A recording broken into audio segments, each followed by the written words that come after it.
Olha, seja muito bem-vindo, muito bem-vinda. E se você chegou até esse vídeo, é sinal de que você tem muito dinheiro a receber ou que você tem muito dinheiro a pagar. Vou aqui ficar torcendo para que você seja o credor e não o devedor. Mas se você for o devedor, importantíssimo, você precisa saber o que pode acontecer com você, tá bom? Então vamos lá.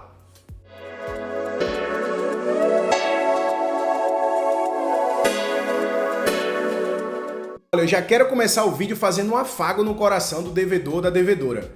Pessoal, vocês estão com 79,3% da população brasileira.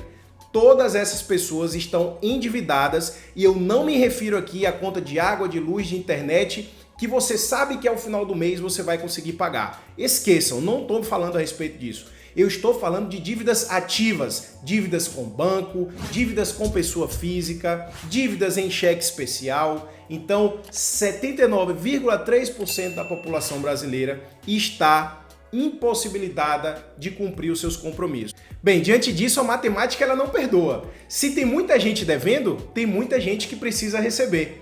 Então, na realidade, isso sempre foi uma revolta muito grande daquelas pessoas que têm a receber. Por quê?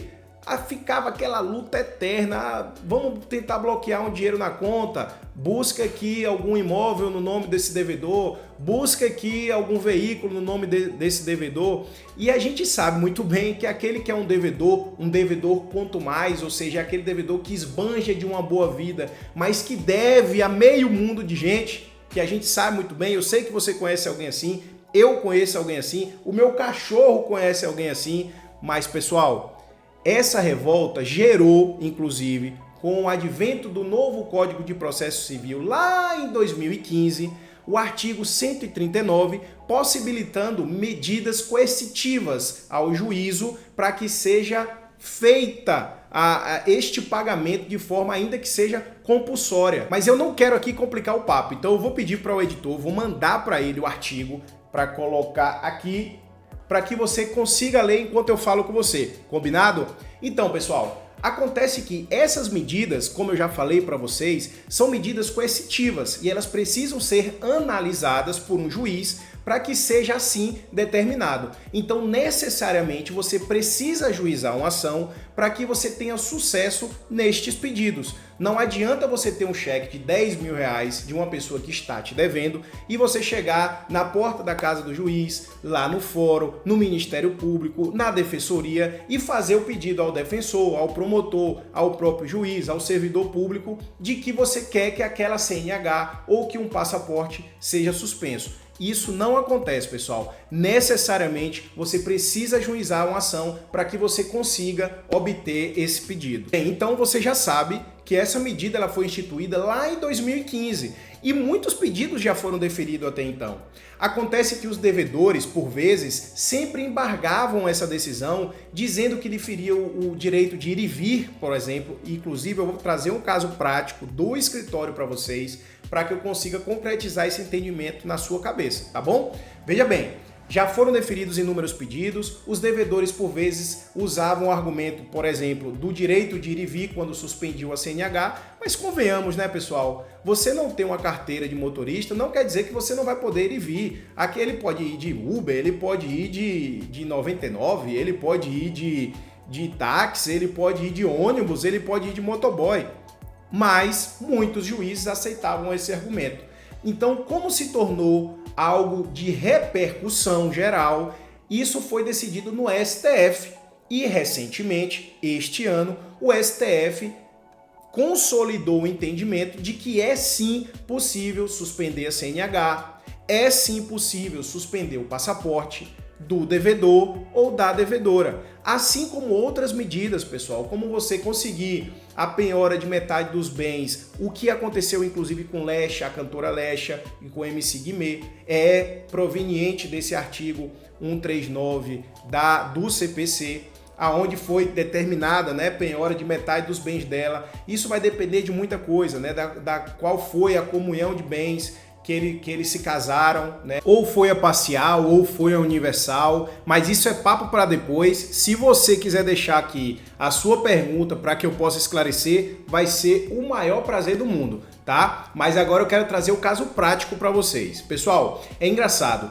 No final do ano passado, eu fiz um pedido para um cliente meu, né? Na verdade, em desfavor do devedor, meu cliente era o credor, eu fiz o pedido para que fosse suspensa a sua carteira de motorista, que fosse suspenso também o seu passaporte, e sob o argumento de tentamos fazer penhora na conta dele, o devedor, ele não tinha dinheiro em conta, tentamos fazer a busca por carros, por motos em nome do devedor, também não tivemos êxito. Então, partindo-se do pressuposto de que ele não tem carro nem moto, e que também ele não tem dinheiro em conta, ele também, respectivamente, não precisa de carteira de motorista, tampouco de passaporte. Então, infelizmente, a compreensão da juíza naquela ocasião foi de não deferir o meu pedido, porque da parte contrária veio a contraposição, dizendo que iria ferir o direito de ir e vir.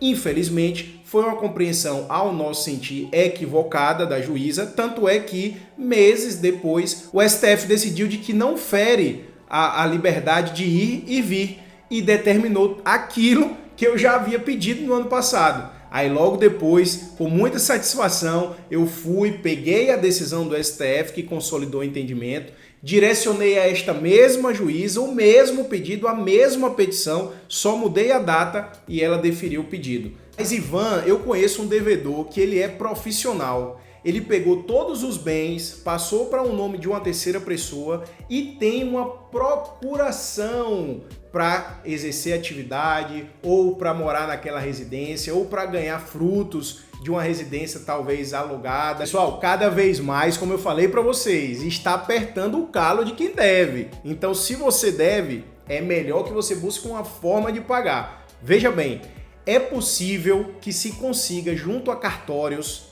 se existe uma procuração direcionada para o devedor em específico. Você tem sistema judiciário para que você faz o pedido, evidentemente, por meio do juiz ou da juíza, para que ele busque nesse sistema se existe uma procuração que foi outorgada para que alguém exerça algum tipo de atividade. E aí, evidentemente, um trabalho muito bem feito de um advogado ou de uma advogada consegue comprovar, de um advogado ou de uma advogada consegue comprovar que aquela determinada pessoa, o devedor ou devedora, está, na verdade, exercendo ali a sua profissão, ou com seu bem, ou morando num bem, e que, na verdade, foi uma burla à execução quando ele transferiu o nome dele para uma terceira pessoa, tá? Então, já foram criados o sistema Cisbajude, né, que é feita ali aquela teimosinha na conta do devedor, já foi criado o próprio Renajude, existe o Infojude, que a partir de dados da Receita Federal você consegue ver aonde o indivíduo mora, quais foram os bens declarados, e por último foi criado o Sniper, que inclusive mostra quais são os bens móveis, os bens imóveis, aonde o devedor tem conta, qual a movimentação financeira que o devedor faz, para quem ele direcionou o dinheiro, se esse dinheiro ele é direcionado com uma certa frequência para justificar a penhora na conta desse terceiro. Então, cada vez mais é necessário que você tente resolver os seus problemas. E senhores e senhoras, credores e credoras, eu tenho certeza que isso te deixou muito feliz. Tá bom? Então, esse é o conteúdo de hoje. E se você já chegou até aqui, vamos lá, aperta o like, ativa o sininho, se inscreve no canal e aguarda o nosso próximo vídeo. Beleza? Tchau, tchau! Por vontade de espirrar. Segurei tanto que até passou.